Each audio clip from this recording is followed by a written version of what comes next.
In this video, I'm going to show you how to make this really cute pillow sham. It has lace for decoration, and also I'll show you how to make this really cute flower out of felt. This has been decorated with a rhinestone in the middle. On the back, it has the overlapping edge. This is how we make it a pillow sham, so their pillow can fit inside of it. And it's a very basic pillow, but the nice thing is you can decorate it any way you wish, so it could be unique and individual to your taste. So let's get started. In order to make your flower pillow sham, you're going to need the following items. You're going to need a 1/2 yard of fabric. This is going to be the base of our sham, and I'm using 100% cotton here. You're also going to need 2 different colors of felt squares. I'm using wool felt here because it's a little bit better quality than the craft felt, but you can use the craft felt as well. You need your pattern pieces that you can get from the website. We need 1 rhinestone for the middle of our flower. And then you're going to need some lace. This is going to go on the sham.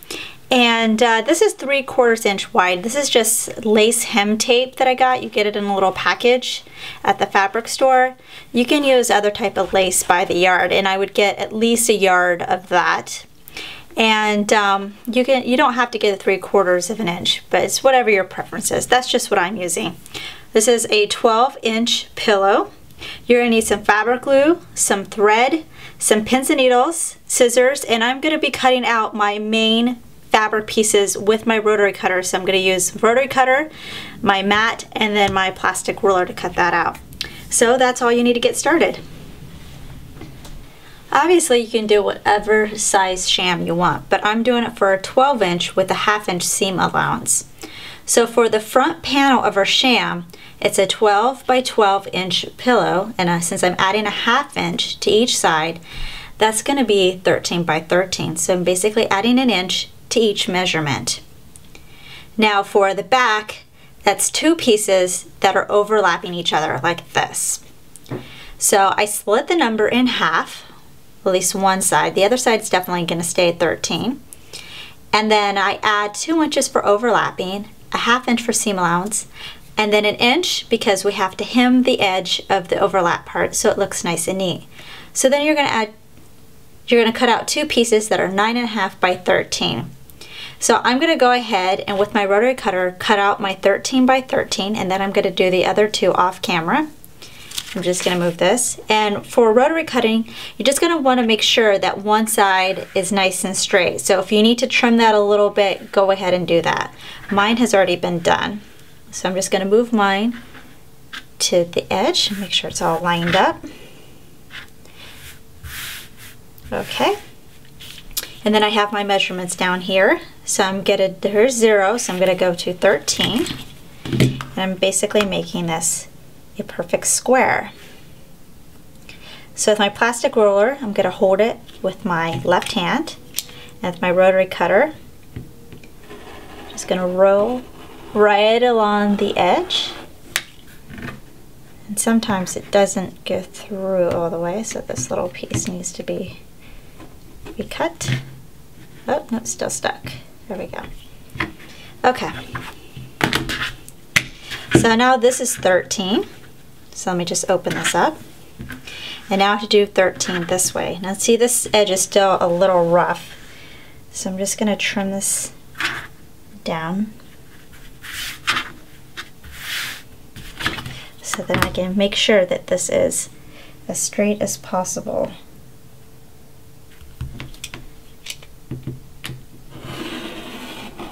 Then once that's straight, I can go ahead and do 13 again.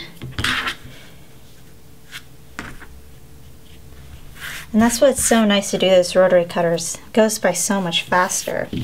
So 13, cut off this edge, and then I'll just cut out the other 2 pieces, and then I'm ready to start working on my sham. For cutting out the flower petals, you're going to have 3 pieces here. So I have big, medium, and small. You're going to cut out 5 in each, and you can do whatever color combination that you want. So I want to have black as my bottom, and then on the top I'm going to have black again, and purple's going to be in the middle.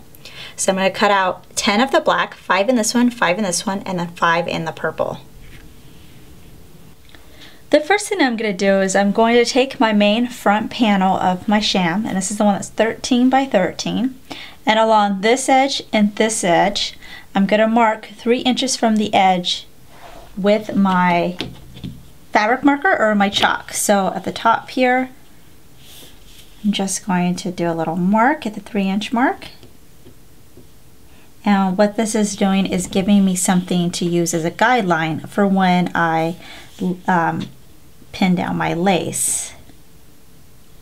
So I'm also going to do it all the way along this top, and then I'm also going to do it on the side here.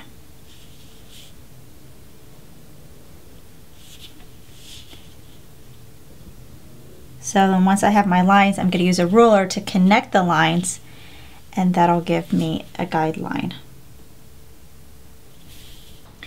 You're next going to cut 2 pieces of your lace, 13 inches each.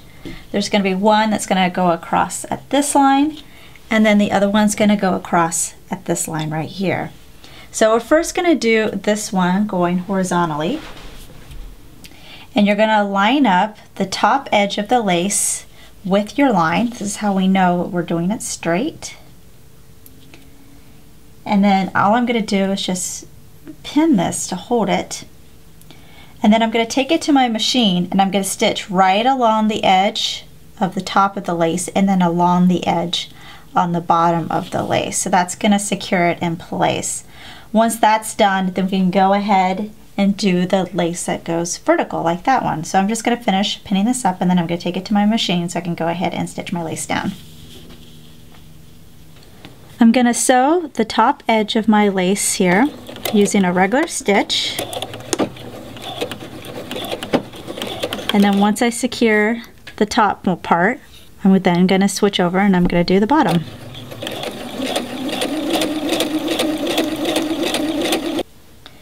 So this horizontal lace has been sewn on both sides. So now we're going to do the same thing with our vertical stripe here. And so I'm going to line up this edge right here on the right side of the line. And I'm going to do the same exact thing where I'm going to pin, and then I'm going to stitch right along this edge and then right along this edge. And after we finish that, then we get to move on to creating our flower.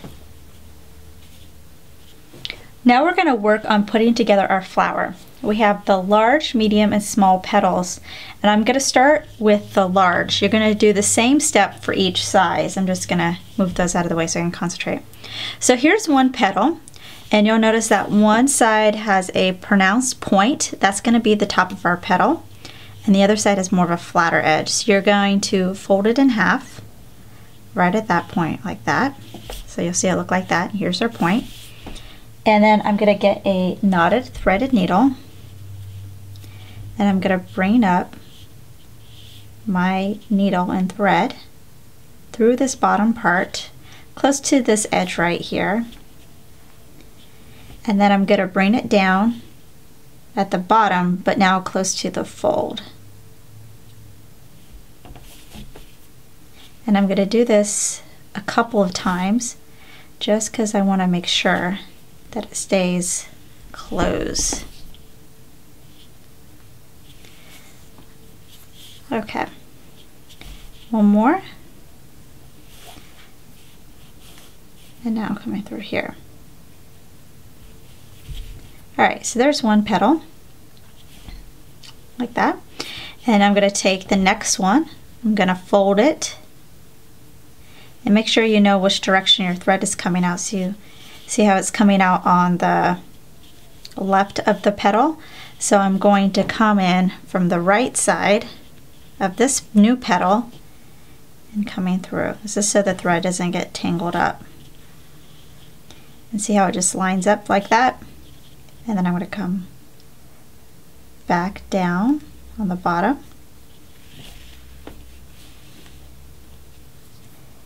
And then through the new petal again. And I'm pulling it, and you'll see it's naturally close to the other one, but if yours is a little far, this is what I do just to get them a little closer. I go back through the new petal and then through my original petal,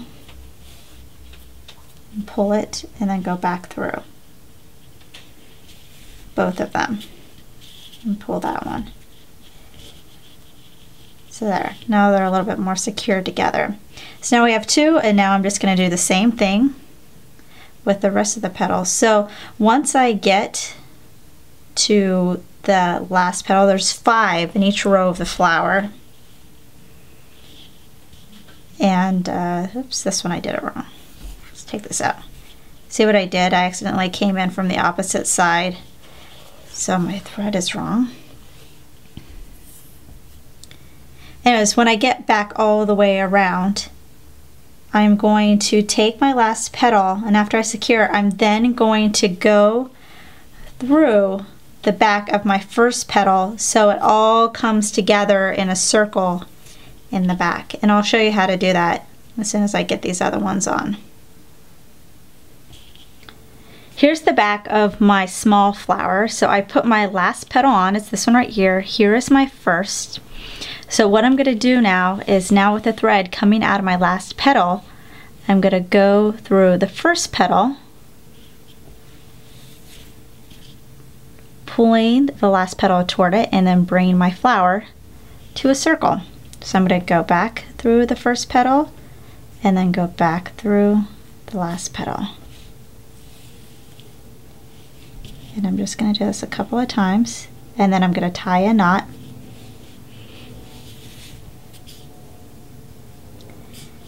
And I can work on fixing my flower so that it lays a little better. So I'm just going to tie a knot now.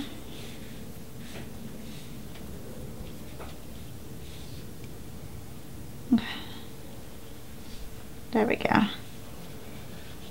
Okay, so now I'm going to cut this. I'm just going to flip this over. So normally what I like doing is I like to make sure that all my petals are basically going the same way, so that the left side of the petal is resting on top of the next petal, so then it becomes like a spiral. So you're going to do that with each layer of flower, and then we're going to start by sewing the layers on top of each other. I'm going to start sewing my layers together. So I have my large black flower in my hand, and I'm going to put the purple one right in the middle there. You can just shift it till you think it looks good. That looks pretty good. And then what I'm going to do is I'm going to take my threaded needle again, and I'm going to come from underneath the black, and I'm going to go up inside the crease of one of the purple petals. And so here's the center of my flower, and I'm coming up right here. So I don't want to come up too far that I'm really going to see my thread that much. I'm just securing this layer to my black. Okay. And then I'm just going to move on and go in the next petal. So I'm just going to go all the way around, and then I'm going to get my little black flower, and I'm going to do the same thing, attaching it to my purple flower. So now that my layers are sewn together, I'm going to take my little rhinestone here, and I'm going to glue it with fabric glue to the center of my flower. If I can pick it up here. You want to use a fair amount of glue here. Don't be shy. And just press it in the center. And then when it dries, we're going to then sew the flower onto our sham, the front of our sham. The flower is now going to be sewn in the bottom right hand side of the front of our pillow sham here. And I'm going to measure from here to here and from here to here. It should be 1 3/4 inches. Once I have my placement, I'm just going to put a couple of pins to hold it. Put one there, and then I'll put one down here, just so it doesn't get away from me. And then what I'm going to do is I'm going to again take my threaded needle, I'm going to come up from underneath, but I'm going to lift up this purple and black top layer and just sew the black right here. So I'm going to come up from under here, and just like you did with the purple, you're going to go in that crease, and then you're going to go back down. And I'm going to do this for all 5 of those big black petals. And you can go around twice if you want to make sure that your flower is really secure. And then once we get done with that, we're going to start working on completing the back of the sham. And then we get to put both sides together. So here we have our back pieces. There's 2 of them, and you're going to have them wrong side facing you, so wrong side up. And I have 13 inches right here, and this is the 9.5 on the bottom and on the top. So this is going to be the inside of our pillow sham right here. So what we need to do is we need to hem these edges. So the first thing we're going to do is on this side and also on this side, you're going to pin and measure 1 inch. And then once you have that, you're going to press along the edge here so it's nice and flat. So I'm going to go ahead and measure that. So I went ahead and I pressed my 1 inch hem on both these sides. So the next step is I'm going to remove a couple of these pins here. And I have my raw edge, which I'm going to fold under like this. So I'm still going to keep the same fold line. I'm going to fold exactly in half. So now instead of 1 inch, this will be 1/2 inch. So I'm going to do this for both sides. I'm going to go ahead and replace this pin. So now when they're done, what I'm going to do is I'm going to press it again so it's flat, and then I'm going to sew right along this edge right here, and then that'll be that'll have our hem be complete, and we can move on to the next step. So I'm going to go ahead and finish this, and then I'm going to take it to the machine. So I went ahead and I folded it again and I pressed it. So now I'm going to sew right along this edge here on both of them. Do a couple back stitches here.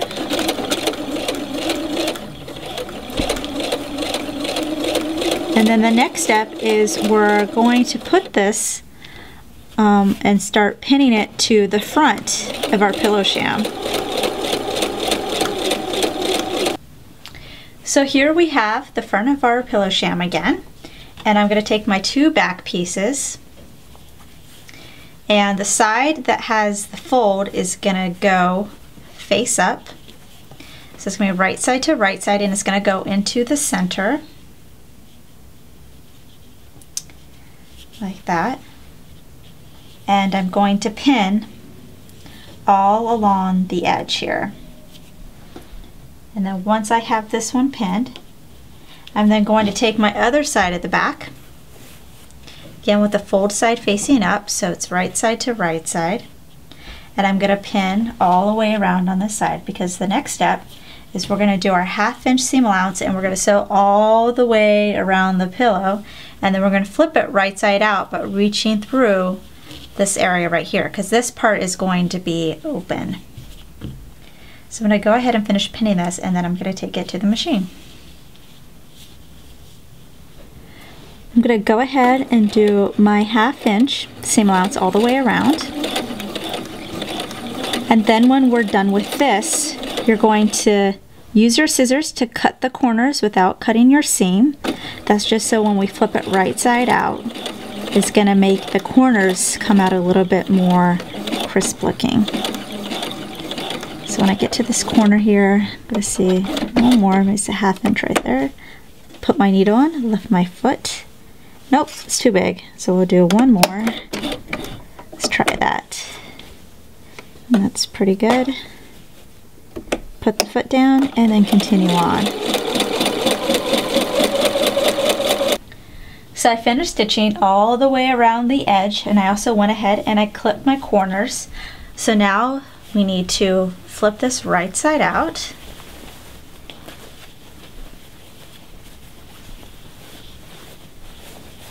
this and push out our corners.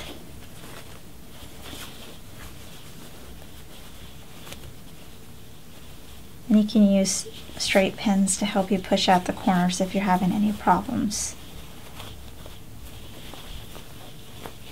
Then once this is done, you can do a little bit of ironing because I know it gets wrinkled in the whole process.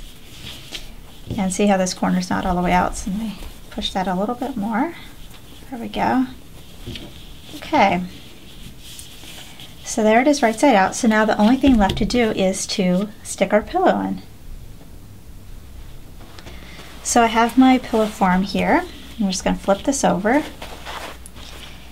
and stuff my pillow in here. This.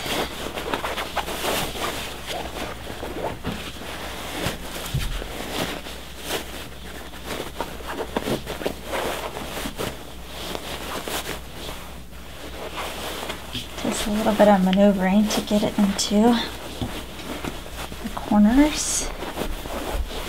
Smooth this out, make sure this isn't twisted.